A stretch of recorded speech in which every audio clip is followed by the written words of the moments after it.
Кыргызстандын улуттук футбол курама командасы 2026-жылкы дүйнө чемпионатына тандап алуу оюндан алкагында июнь айындагы 2 маанилүү беттеши калды. Жалпыңыздарга белгилүү болгондой 6-июнь күнү 2025-жылы Түндүк Кореяга каршы конокто оюн алып барабыз. Эки команда буга чейин жалпылай 2024-жылдын 15-октябрында Бишкекте беттешип, анда Кыргызстан курама командасы 1-0 эсебинде жеңип алган. Ал оюндагы жалгыз голдун автору албетте Кристиан Браунун 11-мүнөттө гол киргизип, өз атын таблого жазып, ошондой эле ак шумкарларга 3 упайды тартуу кылган болчу. Түндүк Корея учурда тандап алуу тайпасында акыркы орунда турат. Жана бул оюн алар үчүн абдан маанилүү. Кыргызстан болсо бул беттеште дагы да жеңишке жетип, тайпадагы позициясын жакшыртууну көздөйт, ошондой эле 4-орунга көтөрүлүүгө аракетин жасап көрүшөт. Ал эми экинчи беттеш 10-июнь өз үйүбүздө 2025-жылы Бириккен Араб Эмираттарына каршы оюн алып барабыз. Бул оюн Бишкектеги Дөлөн Өмүрзаков атындагы стадиондо болуп өтөт.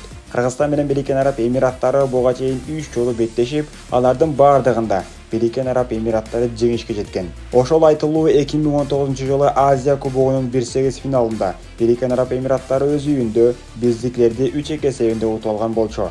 Ал эми 2023-жылы достук беттеште Бириккен Араб Эмираттары пенальтинин эсебинде 1-0 эсебинде жеңишке жеткен болсо, 2024-жылы дүйнө чемпионатына тандап алуу оюндан алкагында Бириккен Араб Эмираттары бул жолкусунда дагы биздин ак шумкарларды 3-0 эсебинде багынткан болчу. Бул жолу Кыргызстан өз күйөрмандарынын алдында биринчи жолу Бириккен Араб Эмираттарын упай алууга аракетин жасап көрдүк. Андыктан бул эки маанилүү оюнду улуттук курамабызды колдоого көрсөтүү үчүн баардык футбол сүйүүчүлөрдүн стадионго же түз эфир аркылуу көрүүгө чакырабыз. Оюндардын түз эфирлери жана кеңири баяндамалары YouTube платформасында жеткиликтүү болот. Кыргызстандын футбол тарыхында жаңы баракчалар ачылып жатканда, сиз да бул тарыхтын күбөсү болуңуз. Азыркы учурдагы А тайпасындагы турнирлик жадыбал төмөндөгүдөй. Биринчи орунда Иран 20 упай, экинчи орунда Өзбекстан 17 упай, үчүнчү орунда Бириккен Араб Эмираттары 13 упай, төртүнчү орунда Катар 10 упай, бешинчи орунда Кыргызстан 6 упай, алтынчы орунда Түндүк Корея 2 упай.